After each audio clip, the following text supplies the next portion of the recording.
We have made an early start on this Sunday morning from Rodez, and as you can see, it's raining.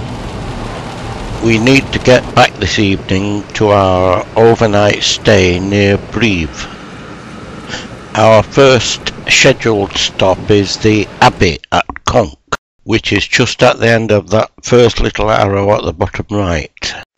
This is just a little diversion we had to go around in one of the towns on the way. Part of it seemed to be up somebody's drive. Anyway, we're more or less there now, and we're just going up this little road up and over to the site of the Abbey. Now then, how about that for a location? We could be medieval pilgrims.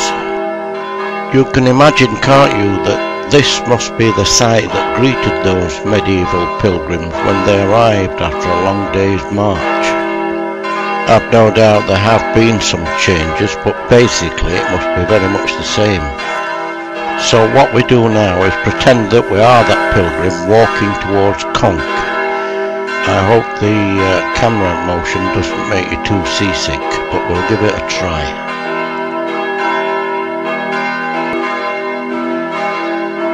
The Abbey Church of Sainte-Foy.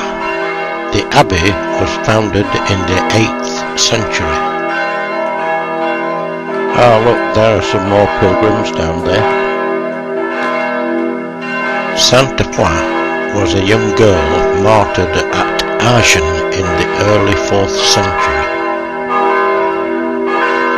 A monk from Conques went to Agen and stole the relics of the saint, brought them back to Conques, and the abbey prospered as a site of pilgrimage in its own right, as well as becoming an important stop on the route to Compostela.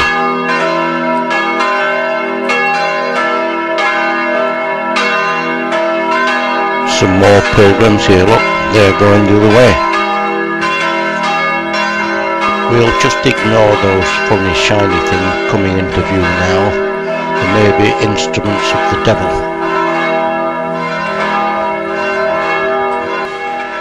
We'll continue to be medieval pilgrims.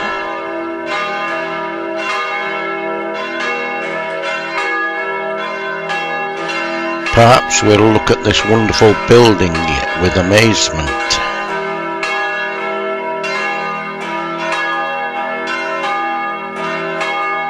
Conques, like Figeac, is reputed for the carving on its tympanum, this time on the west door.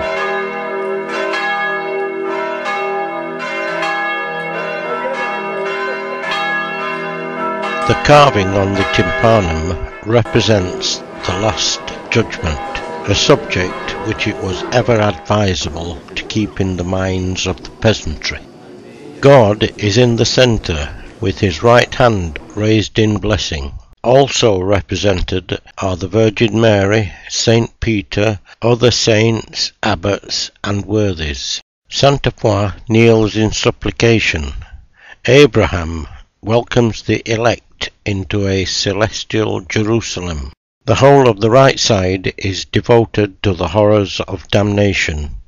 Demons shove sinners into the mouth of hell. Be warned. The loftiness of the nave gives an impression of great spaciousness. The choir too is high, and there is an ambulatory around which pilgrims would progress and pay homage to the relics which used to be on display here.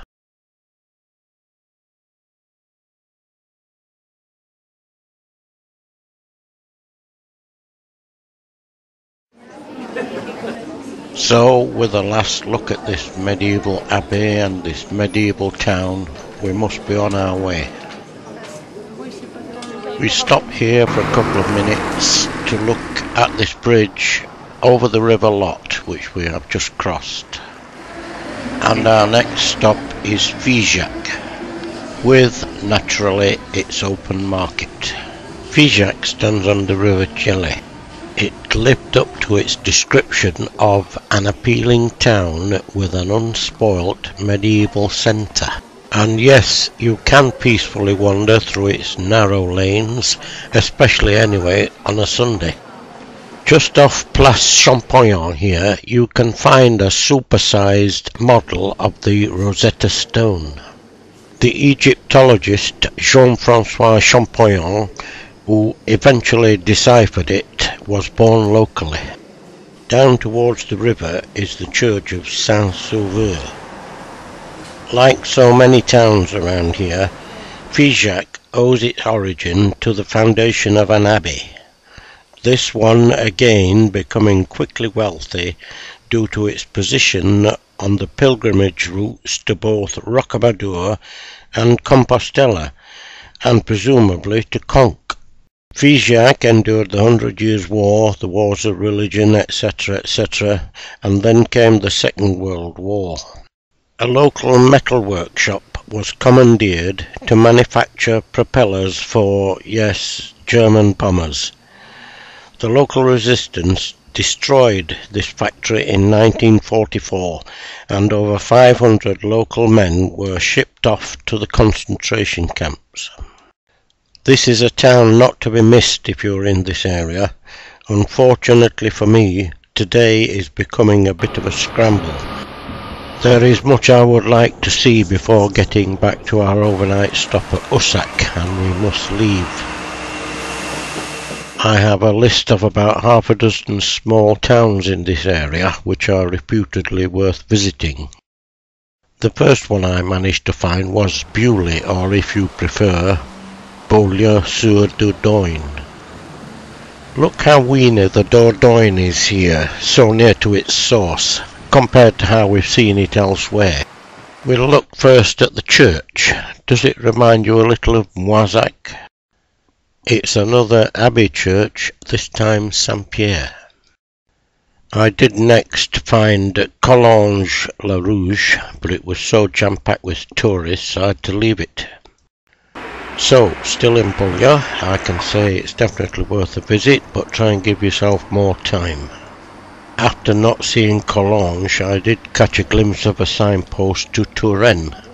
This road turned out to be not much more than a cart track, and what I would have done in the 3 miles I was on it if I'd have met somebody, I don't know. I did get there safely eventually, but unfortunately time was running out, and I hardly had enough time to take these pictures. I certainly didn't have enough time or energy left to climb up to the top, unfortunately. As for Martel, Caragnac and many others, well, maybe next time.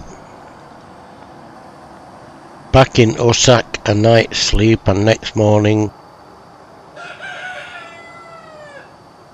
So whilst you'll have a glimpse round this little village, can I just say that if I'd have gone back from here straight to Limoges Airport, it wouldn't have been so bad. But the rush became a near panic when I decided to divert to Chalus, because that's where Richard I died. And for all that effort, this is all I got there.